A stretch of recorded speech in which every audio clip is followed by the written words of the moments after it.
Hey everyone, now it's time to talk about something every business owner, every salesperson would love to know, which is how to create predictable and scalable growth in your business. And for that, we bring a very, very special international speaker, making a huge impact in the world of sales, Aaron Ross. Aaron, thank you so much for participating at Vendas B2B Summit. Yep. Hey guys. Eduardo and Daniel. Great to be here. Thanks for inviting me. I'm a big fan of Brazil, and it's an exciting country and opportunity, so happy to do it.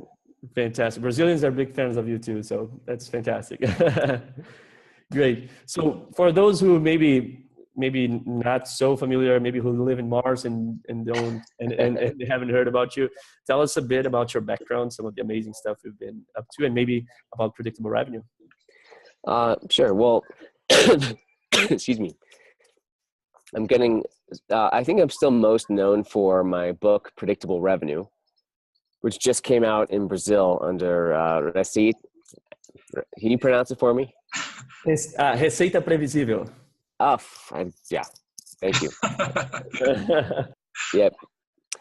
So that's the book. It's been out for about 5 or 6 years. It came out in the States. It's been a bestseller here. It's really people all the time tell me, I read it, it changed my business, and all their friends, and they give it away to people. But really what that book is about, in the super short version, is at Salesforce.com, and this is we're on vacation here with our dozen, we have 11 kids. So this is actually the least quiet, with the least number of people trafficking outside. But you'll probably see a few people in the back.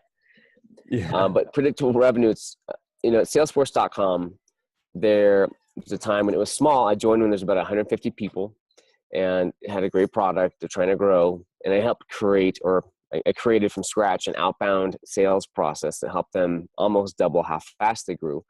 And it was a prospecting system that did not involve a lot of cold calling, but we were able to create very predictably, as many appointments as we needed with people that we wanted to go out and talk to. And that added 100 million in a few years, and by now more than 1 billion. And so the book is about that at Salesforce, and about how the system works in detail. And it made outbound, exciting again, because people could see really how it still works. Today it still works, and how dramatically it can affect your business when you do it in a predictable way. Fantastic. And actually both their books, Predictable Revenue, Receita Previsível, and From Impossible to Inevitable, Hipercrescimento, both are so good. And we share the same values in Vendas B2B Summit of bringing science behind sales. So thank you for providing that in Portuguese now. Well, yeah. And you mentioned, so there's the newest book came out in the United States, From Impossible to Inevitable, and there's Hipercrescimento. Did I get that? Was I close? Yeah, perfect. Okay. All right. So yeah, so they both came out just within the last couple of months. So I'm excited, and it's been great to see the feedback and response from people in Brazil for the books. I would say we'll talk about them here in the interview, but if you had to choose one to begin with, the Hipercrescimento, maybe Eduardo, you can jump in here. That's the best one to start with. Yep. So everyone start with Hipercrescimento, and then you go to Receita Previsível. My brother actually lived in Brazil for years. He's fluent. He lived in Sao Paulo most of the time working, and then he lived a little bit in Rio, and he moved back. But so if I need to get something out in Brazil, I usually tag my brother, because he and his friends and boyfriend are practically like natives. Nice. Yeah, not so much. Great, Aaron. One of the key learnings from Predictable Revenue is the segmentation of the team in different specific roles. But in Brazil, there are a lot of companies that still work the same person handling prospecting, closing, and account management. In your opinion, What is the main problems with this approach? Yep. So great. And just pointing out, so I usually say if there's one idea people take away from a talk or an article, or it's this idea of sales specialization, or you can call it sales segmentation. So for example, let's say that you do want to do outbound prospecting as a way to create more predictable appointments and revenue for your company. Okay. It's not going to work unless you have dedicated prospectors. I mean, it's not going to work very well. You can always get better at it. And in fact, we help companies do that, even if they have part-time prospectors. But the point when you can get a breakthrough and really, in the States, we'd say blow it out of the water or have a breakthrough is when you have dedicated prospectors. So this idea of sales specialization is that instead of one salesperson doing everything, prospecting, responding to leads they get from marketing, closing, managing customers, or some variation, they do basically one job. So you have prospectors to prospect. You've got, say, salespeople who just sign new customers, different than customer support or salespeople, whoever's working with current customers. In the States, we call them account managers a lot, or customer success. By breaking these people apart, you will have, that is the biggest, I don't want to say simplest, it's like the most concrete, or it's simple to understand. It's, of course it's hard to do, to restructure, but that will, I can't tell you how many people said that doubled their productivity, it doubled their results. And there's a lot of reasons why. Fantastic. So let's say for a company who is making that work, we know that, an outbound prospecting, cold calling, plus the right tools, they can definitely generate more productivity. And then some people in Brazil sometimes ask, to grow the team then, to use that formula and grow the team, or to make it lean? What do you recommend when they want to grow? Is there more of an out-of-the-box solution to that growth of an outbound prospecting team? Well, let's talk about, so if you're a small company and you've got one or two people who are selling, because that might be the founder and two. And you'll say, well, I can't specialize because I only have two people. I can't have prospectors and closers.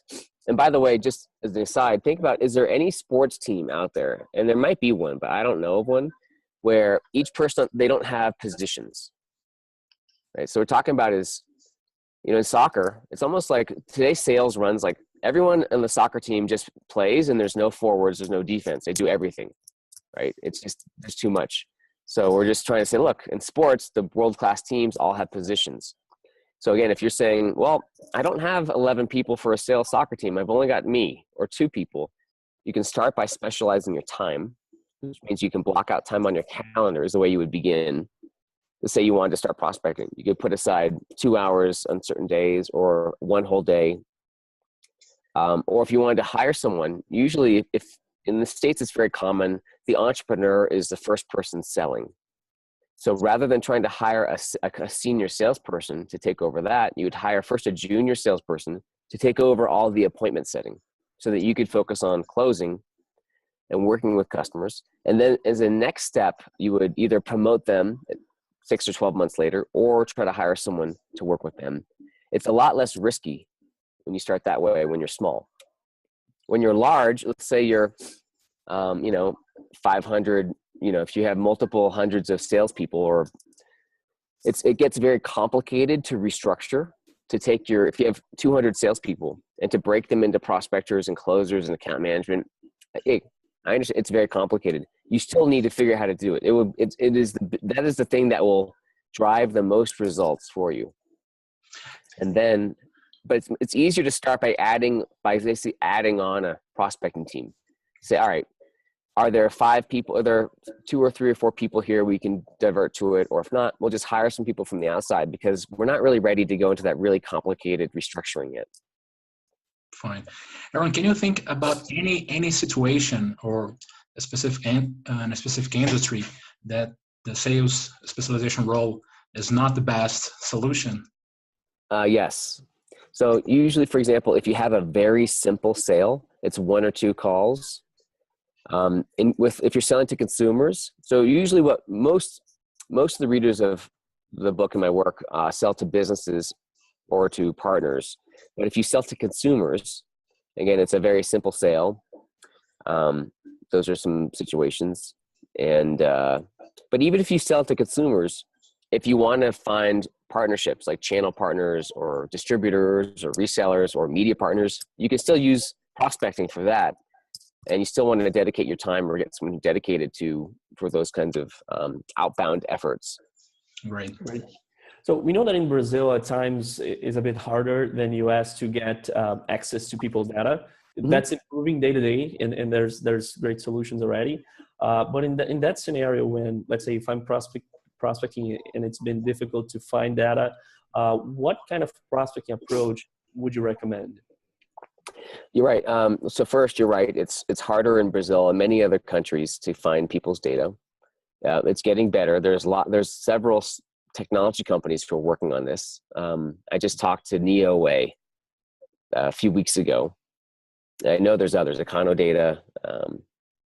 I know there's more. LinkedIn is one source. So now, here in the States, we have there's a problem. It's so easy to get to data that like too many people sometimes are using the data, so it's not as useful as when companies go out and build it themselves. When they research LinkedIn, or LinkedIn's pretty common, or other sources of just to find people or companies one by one, so to build your list by hand. So if you can't find a source to get 100 or 1,000 companies, or sort of like just to buy a list at once, don't be afraid to do some work, to go out by hand, manually, whatever it takes to go build anything.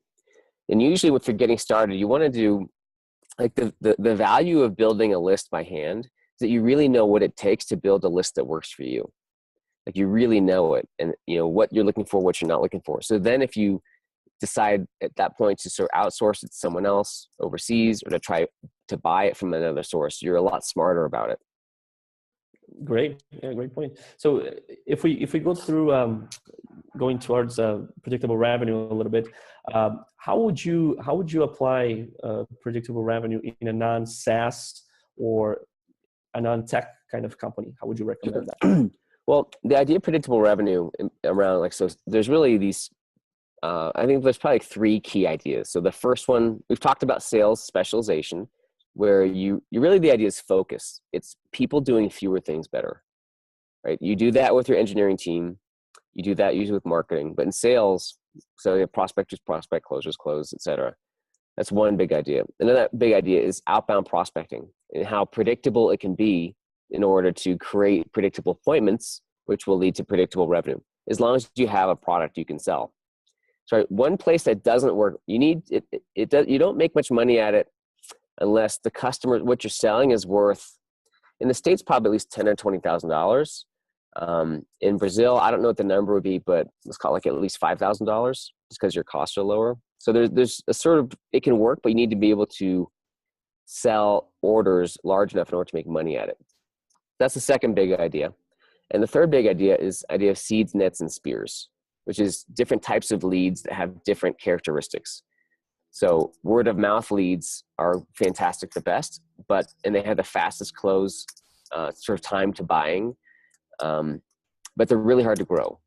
Right? That's one type, called those seeds. Nets are marketing leads. So they're great, but when you can generate them, but you need a lot of marketing leads to be the equivalent of one word of mouth lead.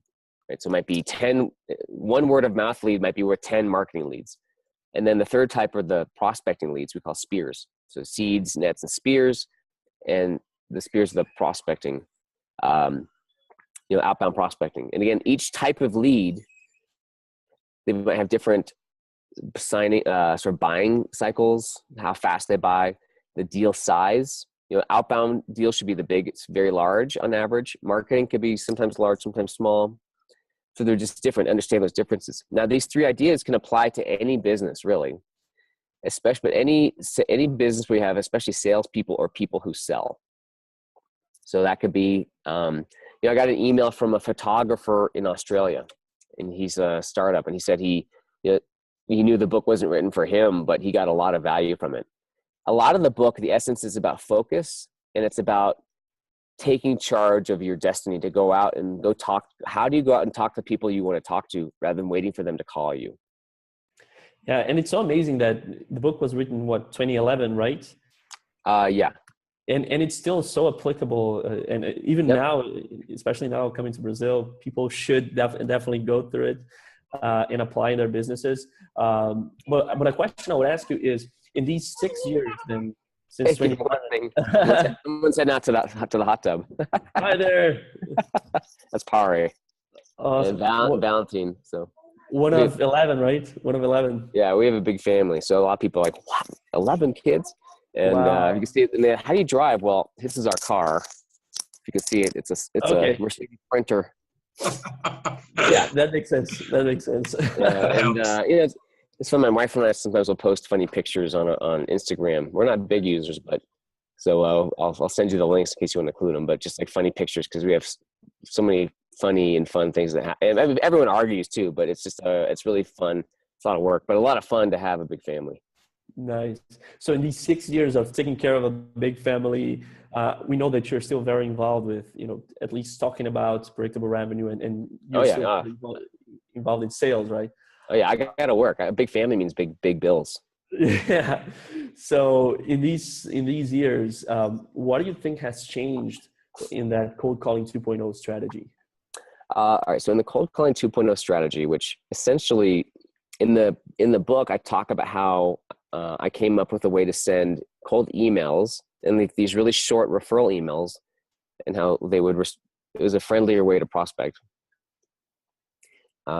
So I would say even 5 years ago, it was easy to send cold emails and they didn't have to be that good and they would work. But now there's so many people sending cold email. And a lot of that's because of my book.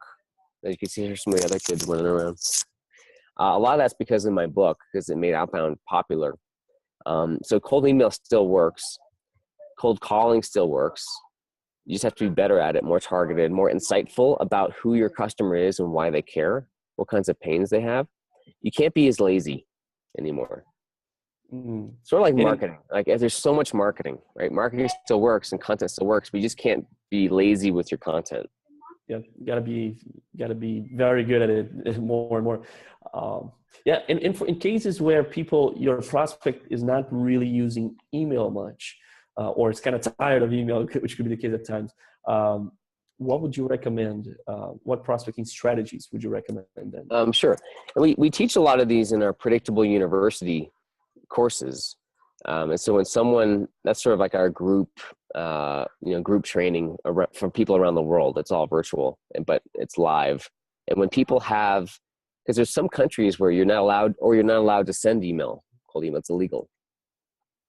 Right. So in those situations, let me get this guy. And we got the dog too. In those situations, wow.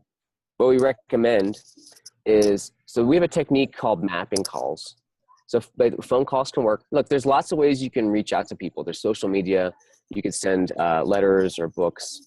But we like our mapping calls, which is basically a friendly way to call into a company. I have them over here. Say hi, you guys are on the interview that's going to be out in Brazil. Never boring here. I bet. So we call mapping calls. It's a very simple way to call into a company, and it's like a research call. You're like, I'm not sure to talk to. Do you mind helping me out? I'm not sure who would be the best person to talk to about, and then whatever you're looking to talk to about. And that works universally. Now, I don't know about Asia, because there's more texting there. Like lots of countries are different, but in Europe or Canada or Brazil or places again where you said email, people don't use email, or that works very well. That's one of those techniques that we teach. Great. Aaron, on your most recent book, you outlined 7 ingredients of hypergrowth. And the first one is nailing a niche. Mm-hmm. I see many companies here in Brazil struggling with this stage. What is the importance to nail a niche and how to do it? Yeah, in fact, this whole chapter, this is why one reason you should start with the new book, the Hipercrescimento, is because when people would read predictable revenue, and especially earlier stage companies, but it's not just early stage, because you could have a big company, $100 billion company, billion-dollar company, who's never done prospecting, and they struggle to do it. But it's more common with earlier companies. And so when I see companies struggle, this idea of nailing a niche came out of, why do these companies struggle? And really what it means is in the beginning stages of a company, you're really looking to understand what kind of customers need you enough to buy. And when you're getting off the ground as an early company, of course you have your friends and family, whoever you can go out to and talk to help, either refer you customers or become customers. And that's great. And you should do that. The problem is there's a lot of relationship value that helps you get the leads and then close customers. So in other words, when you're starting out, hey, we got 20 customers. Now let's get another 20. But you don't realize, like, the relationships help you at the beginning, but then they can become I don't want to say crutch, but it's vastly harder to then go out and get customers who haven't heard of you before. There's no personal relationship. And why a lot of companies struggle, because at the beginning it's like, hey, we got to $1 million, $500,000 in revenue, or $1 million, maybe 5 million. And then they try to grow and just like, they feel like they hit a wall. It's like, that's the struggle, is that shift from some marketing and selling to people where there's some sort of relationship, even a small one, to where there's no relationship and you have to build it from scratch. It's far harder than people realize, that jump to make. Great. So that's the importance to nailing a specific niche. That's really what it means, is nailing a niche. And a specific niche. Perfect. Well, and the thing is, the value of it, it's hard for people to do, but when you can do that, in other words, if you have the ability to go out and find people, and people who've never heard of you, and you have a way to go out and start a conversation, again, that's good for them, good for you, and then find people who are going to buy, you sort of unlocked your ability to grow as much as you want to.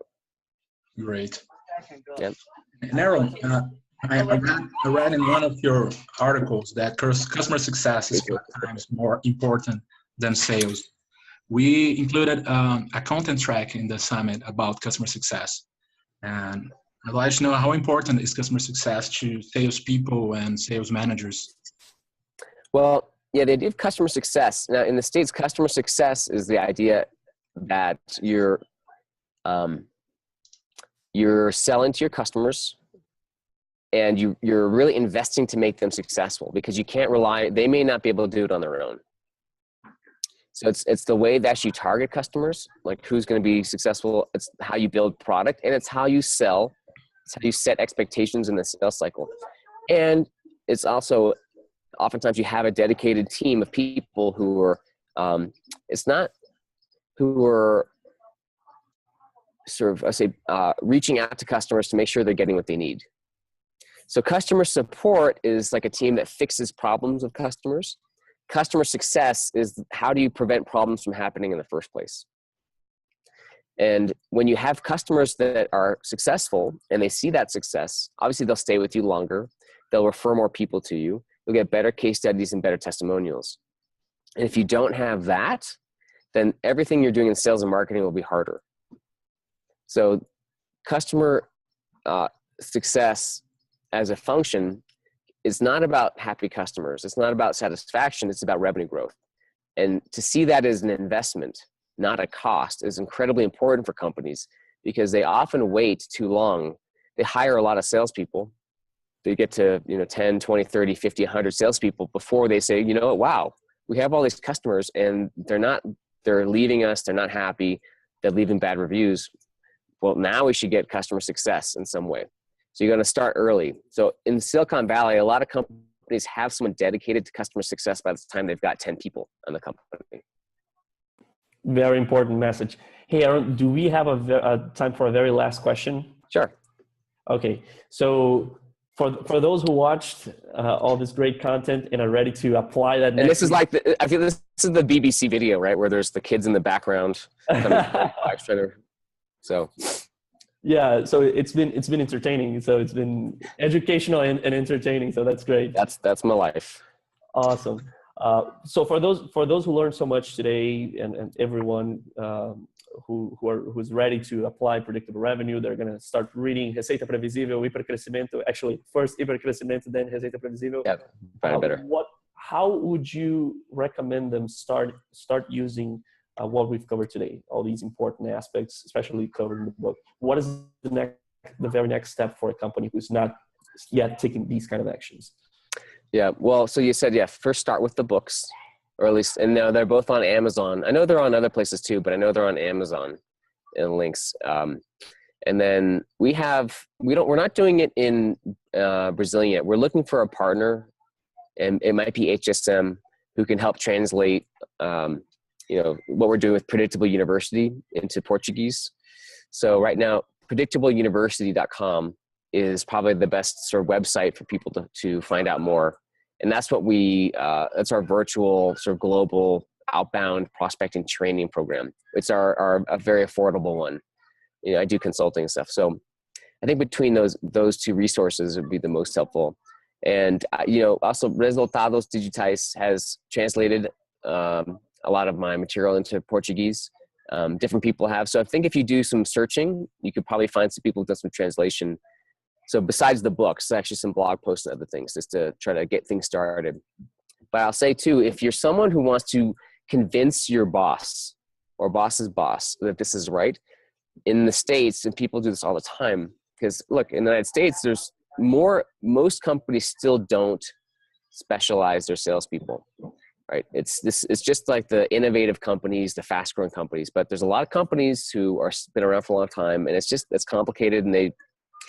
And usually when they buy books, they try to get their superiors to read them, or they find the articles, and that's how they don't try to convince them themselves. They try to find material that will convince their superiors of a new way to look at sales and how to structure the sales teams and how to grow faster. We will link all these resources to the Okay, great. Yeah, thank you. Yes, I'll send you our Instagrams. But I'm coming to Brazil in August 16th, 15th, 16th, 17th this year. There's HSM is bringing me down to do a workshop, and I think maybe a couple workshops. And I've been talked to Gear, so maybe a venture firm too. But I'll be down there in August in Sao Paulo. All right, fantastic. So everyone keep posted for next arrival of Aaron Ross in São Paulo, and we're gonna have all the links, everything related to the two great books that you have. Also, any content and recommendations here from Aaron. So we thank you so much again for contributing to Vendas B2B Summit, and we are very aligned in our purpose of bringing science to sales. So thank you so much. We're very thankful to have you. Yeah, thanks guys. Science and some humanity too. How about that? Yeah. Thank you very much, Aaron. It was a pleasure. All right, guys. Thank you. All right. Enjoy vacation.